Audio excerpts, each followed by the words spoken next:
네, 지금부터 이제 보안 부분에 대해서 설명해 드리겠습니다. 2015년 시험이죠. 15년 101번 문제부터 되고요. 일단 보안 과목은 전부 다 맞는다라고 생각하고 접근하시는 게 맞습니다. 그리고 시험을 볼 때 문제를 대충 보면 아시겠지만 이게 문제가 짧아요, 보안은. 그렇기 때문에 먼저 푸는 게 훨씬 좋습니다. 이건 맞을 걸 맞는 게 제일 중요한 포인트라고 제가 얘기 드렸던 것 같고요. 자, 101번. 개인정보보호법상에 암호화하여야 하는 대상이 아닌 것은 뭐냐? 비밀번호. 비밀번호는 어떤 법률을 써도 암호화를 해야 되는 거죠. 그래서 SHA-256 이상 단방향 암호화를 해야 된다. 그래서 어떤 법률 써도 비밀번호는 뭐 무조건입니다. 전송구간과 저장소 전부 다 암호화를 하셔야 되고요. 고유식별자라는 건 이제 주민등록번호도 되고 여권번호도 되고 그 다음에 운전면허번호도 되고 외국인 등록번호도 되는 거죠. 지금 말한 제가 이게 개인정보보호법상에서 나오는 암호화 대상이죠. 그 다음에 바이오 정보. 바이오 정보는 그 암호화 대상인 건 맞는데 인증을 위해서 만약에 그 사용되지 않는 바이오 정보는 암호화 대상이 아닙니다. 예를 들어서 콜센터에 전화를 했는데 우리 녹취록 있죠. 이 녹취록은 어떤 시스템에 로그인하려고 쓰는 그 바이오 정보가 아니거든요. 그래서 이렇게 인증을 대상으로 하는 건 암호화 대상이 아니고 인증의 용도로 예를 들어서 지문인식 이런 거는 암호화 대상이고요. 신용카드 번호는 정보통신망법에 있나 혹은 뭐 전자금융법에 나오는 암호화 대상인 거지 개인정보보호법에 나오는 암호화 대상은 아닙니다. 그래서 신용카드는 뭐 말 그대로 이제 금융권에서는 이게 암호화 대상이 되지만 개인정보보호법은 일반인을 위한 대상이기 때문에 4번은 아니게 됩니다. 자, 102번.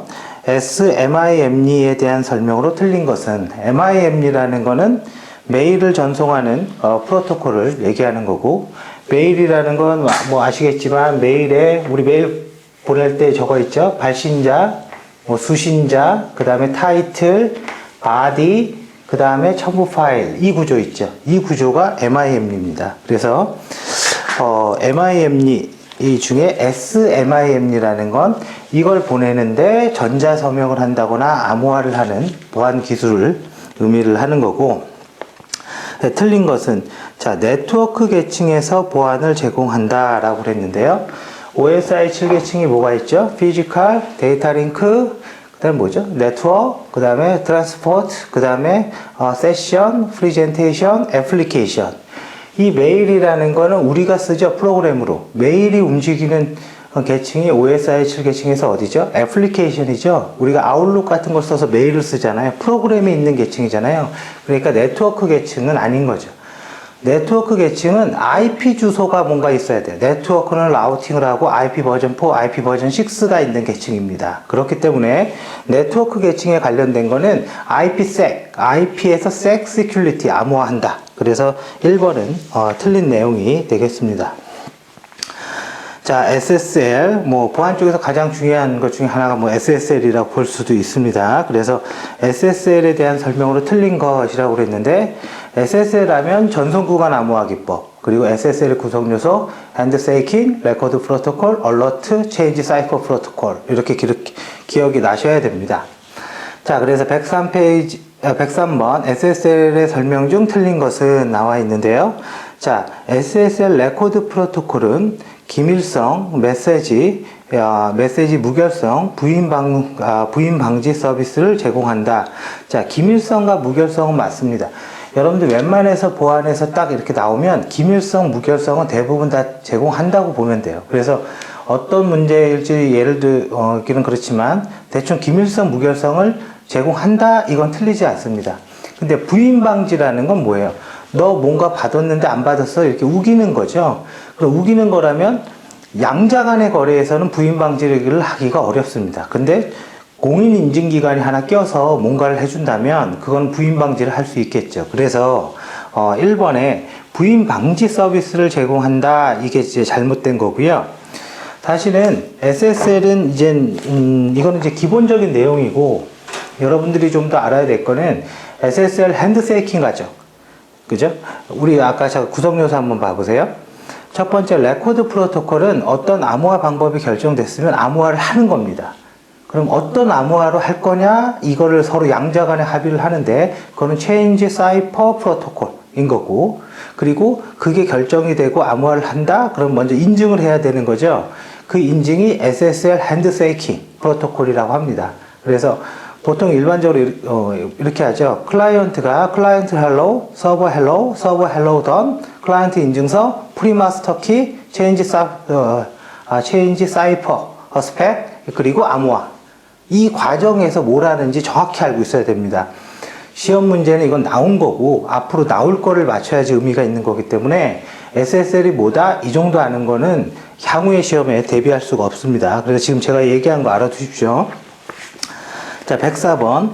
국내 정보보호관리체계 인증 기준 중 정보보호 대책에 해당되지 않는 것은, 자, 정보보호 대책이라는 거는, 우리가 이렇게 보면 됩니다. ISMS 인증은 관리적 요구사항, 그죠? 관리적 보호 대책, 그 다음에, 관리적 요구사항, 그 다음에 이제는 보안 대책, 이렇게 두 가지로 나눠져 있습니다. 자, 이 관리적 요구사항에서는 뭘 하는 거냐면, 어떤 기업이건 ISMS 인증을 받고 싶다면 무조건 해야 될 필수 항목을 가지고 있는데, 첫 번째는 인증이기 때문에 인증 범위가 명확해야 되겠죠. 그래서 IT 정책 및 범위 결정, 그 다음에 경영진 참여 및 조직 구성, 그 다음에 위험 관리, 그 다음에 구현, 그 다음에 사후 관리, 이렇게 5가지로 나눠져 있고, 지금 보호대책에서 부분에 해당되지 않는 것이라고 그랬는데, 우리가 이 과정에서 해야 될 것 중에 하나가 당연히 정보보호 조직을 구성하고 경영진이 참여를 하잖아요. 경영진 참여, 그 안에 뭐가 있어요? 어떤 의미가 있냐면, 정보보호 최고 책임자를 지정하고, 최고 책임자는 실무진을 구성하고, 그 다음에 그 책임과 역할 정리하고, 그 다음에 정보보호위원회를 구성하는 게 주 활동입니다. 그러니까 조직을 구성하고 책임 역할하고 조직에 대해서 교육을 하고 이건 당연히 하는 거고요. 근데 법적 요구사항 준수 검토라는 거는 당연히 이것도 ISMS 인증에 대해서 하는 건데 이게 보호대책에는 해당되지 않는다라는 겁니다. 이런 이름으로 없을 뿐이지 사실은 세부적인 거는 하게 됩니다. 그래서 답이 4번이 되는 거고, 이거는 기억하고 계세요. 관리적 요구사항, 보호대책 요구사항. 그 다음에 관리적 요구사항은 정책 수립 범위, 그 다음에 책임 조직, 위험 관리, 정보보호 대책 구현, 사후 관리. 이렇게 나눠지고 있다. 그리고 보호대책 요구사항은 대표적인 게 뭐예요? 정보보호 조직 구성, 그 다음에 정보보호 교육, 그 다음에 접근 통제, 암호화, 외부자 보안, 운영자 보안, 침해 사고, 그 다음에 IT 재해복구, 그 다음에, 이런 것들입니다. 이런 게 13개 정도의 항목을 가지고 있는데, 이런 걸 외우셔야 되고, 또 하나는, 뭐가 있냐면, 최근에 ISMS 의무인증 제도가 바뀌었죠. 그 의무인증의 조건이. 첫 번째는 IDC 센터, 두 번째 ISP 사업자, 그 세 번째, 매출액 기준 1,500억 이상인 영리 및 비영리 사업자. 이렇게 딱 외우고 있어야 돼요. 이게 아니면 이 시험은 순발력 있게 못 풉니다. 그래서 지금 제가 말로 쭉쭉 하잖아요. 이런 것처럼 여러분들도 이 문제 갖고, 이거 몇 번이야, 4번이야, 이거 백날 해도 크게 의미가 없습니다. 제가 얘기한 것처럼 줄줄이 해야 돼요. 시험 문제가 아니라, 기출 문제가 아니라, 나올 문제를 대비하는 게 의미가 있는 겁니다. 정보보호 관리 체계에 대한 설명 중 거리가 먼 것은 뭐냐라고 묻습니다. 2번 봅니다. 관리 체계 인증 기준과 기업 내 현재 정보보호 대책 적용 수준의 차이를 파악하기 위해서 위협 분석을 한다라고 그랬는데, 현재 수준의 뭔가 차이를 분석하기 위해서 이게 참 위협 분석이라는 말의 정의가 조금 애매하긴 합니다. 그죠? 위협은 원래 위협이라는 말을 쓰면 어떤 악영향을 끼칠 수 있는 조건이나 행위라고 하고, 그죠? 조건이나 행위, 그죠? 그 조건과 행위를 내가 가지고 있어. 그걸 우린 취약점이라고 합니다. 그리고 이게 일어날지 몰라. 그거는 위험이라고 하고, 이게 일어났어. 이건 이슈라고 합니다. 그래서 이 구분에 대해서 뭔가 조금 명확해야 되는데, 이 말은 위협이라는 보다는 현재 상태와 뭔가 차이를 분석하는 건 수준, 진단, 이런 말이 더 어울리는 말입니다. 그래서 답은 2번이 되는 거고, 자, 해설을 보면 관리체계 인증 기준과 기업 내 정보보호 대책 현황과 수준 차이를 파악하기 위해서 위협이 아닌 수준 분석을 해야 된다. 약간 단어의 차이라서 조금 함정이긴 합니다. 자, 106번입니다. 개인정보 처리자가 개인정보 수집 시 정보 주체의 동의를 받지 않아도 되는 것은 뭐냐라고 그랬는데, 이건 외워야죠. 개인정보의 수집과 그 다음에 그 제3자 제공, 그 다음에 위탁, 요 부분은 정말 기계적으로 외워야 됩니다. 그래서 이제 3번을 보면 법률에 특별한 규정이 있거나 법률상 의무를 준수하기 위하여 불가피한 경우, 그죠? 이럴 때는 동의를 받지 않아도 됩니다. 그죠? 뭐 도저히 어쩔 수가 없다, 뭐 이런 얘기인 거죠. 자, 그다음 밑에 해설은 여러분들이 확인해 보시고요. 자, 107페이지입니다. 지금 해시 함수 나왔죠? 해시 함수 나오면 기계적으로 딱 나와야 돼요. 생일자 공격. 예, 그죠? birthday paradox. 이게 이 이론이 딱 나와야 됩니다. 해시 함수의 기본이 그거기 때문에. 자, 해시 함수의 설명으로 틀린 것은, 자, 3번 읽겠습니다.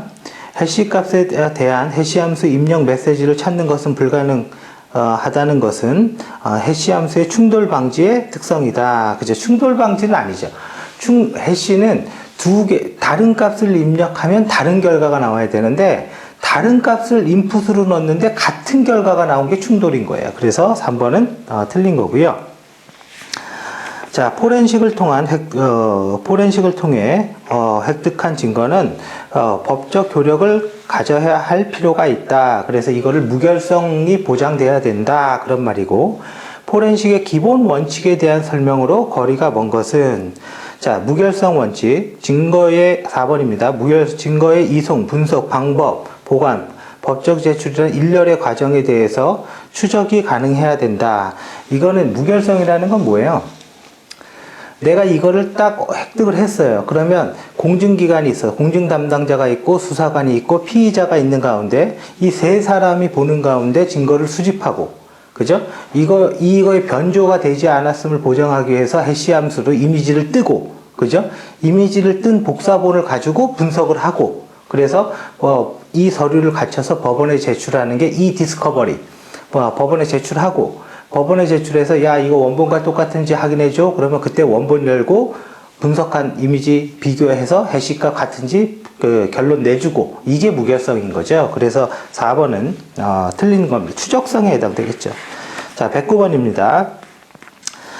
소프트웨어 개발 보안 가이드에서 제시한 안전한 코딩 기법 중 프로그램의 입력값에 대한 검증 누락 또는 부적절한 검증, 데이터의 잘못된 형식으로 인해 발생할 수 있는 공격을 예방하기 위한 방법으로 거리가 먼 것은 되어 있습니다. 자, 쿠키 값의 만료 시간은 2번입니다. 만료 시간은 세션이 지속되는 시간과 관련해서 최소한으로 설정하고, 영구적인 쿠키의 사용자 권한 등급 세션 아이디가 포함되도록 해야 된다. 자, 109번의 2번의 내용은요, 보안 기능입니다. 보안 기능. 자, 여러분들이 감리사가 진짜 되고 싶다면 문제풀이에서 답을 찾는 게 아니라 지금 제가 얘기한 것처럼 이렇게 돼야 됩니다. 자, 개발 보안, 입력값 검증 및 표현, 그 다음에 보안 기능, 그 다음에 캡슐화, 그 다음에 에라 코드, 시간 및 상태, 그 다음에 캡슐화 했나요? 캡슐화 했고, 그 다음에 에라 처리, 그 다음에 뭐죠? API 오용. 자, 이 7개의 영역을 제가 대충 나래를 시키죠, 지금.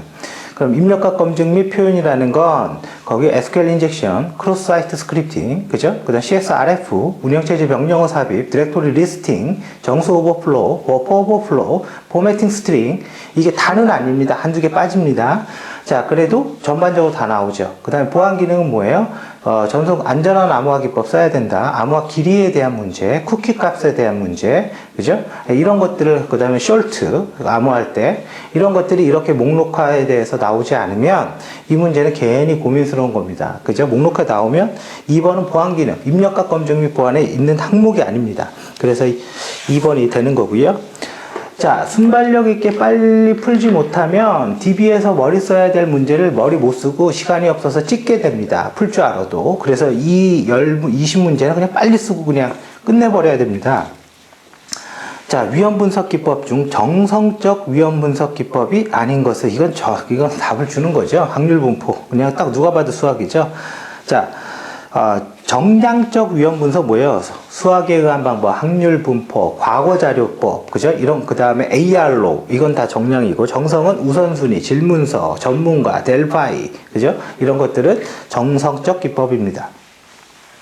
자, 111번. 스마트폰 애플리케이션과 관련해서 악성 애플리케이션이 유통되지 않도록 마켓에서 판매되는 애플리케이션에 대한 보안성을 검증을 강화하면서 애플리케이션 개발자의 신원 확인, 인증을 강화하기 위한 기술은 뭐냐? 이게 코드 사인입니다. 사실은 이 문제는 뭐 아는 사람은 풀었겠지만 알고 있기가 참 어려운 겁니다. 코드 사인이라는 건 한국인터넷진흥원이 DLL 프로그램을 하나 만들어줬어요. 그래서 올려줬어요. 그래서 클라이언트 프로그램 개발할 때 그거 인클루드 하고 서버 인클루드 해서 두 개의 해시값 비교하면서 검증하는 기능이거든요. 그래서 그게 바로 코드 사인입니다. 자, 다음은 112번입니다. 다음 그 C 프로그램의 일부분이다. 진하게 표시된 보안 약점은 뭐냐라고 그랬습니다.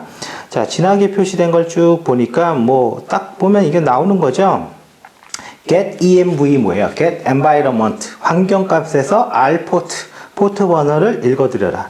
그래서 그 포트를 읽어드려서 connect라는 함수에 뭐예요? 포트 번호를 지정해서 연결한다. 근데 이 입력값이 당연히 변경될 수가 있겠죠. 그래서 경로 조작 및 자원 삽입에 대한 취약점입니다. 자, 넘어갑니다. 113번입니다. 모바일 단말기를 통해 외부에서 업무를 처리하는 모바일 오피스, 그죠? 핸드폰 갖고 업무 처리하는 게 바디입니다. 그냥 간단하게. 서비스에 제공되는 보안 기술과 관련이 있는 거 두 개를 선택하시오. 이 단말기 인증해야 되니까, 그죠? 네트워크 액세스 컨트롤, 아이디 패스워드 넣고 네트워크를 사용할 수 있는 단말인지 검증하는 보안 솔루션이고, 스마트폰의 루팅이라는 건 안드로이드 그 플랫폼이 변조됐는지 안 변조됐는지 판단하는 겁니다. 루팅을 해준다거나 무결성을 검사하는 솔루션, 모바일 디바이스 매니지먼트, MDM이죠. 3번이죠. 그래서 1번, 3번이 됩니다. 자, 넘어갑니다. 114번. 스마트 카드를 이용해 동적 데이터 인증 과정을 수행하기 위해서 스마트 카드 단말에 배포되어야 하는 것은 무엇이냐? 동적 인증을 하기 위해서 당연히 뭐가 필요해야 돼요?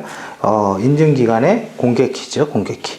자, 이거는 이제 공개키냐, 개인키냐, 뭐 이런 얘기를 서로 헷갈려 하면 안 됩니다. 이거는 전자서명을 모르면 이게 공개키인지 개인키인지 헷갈리는 거고요.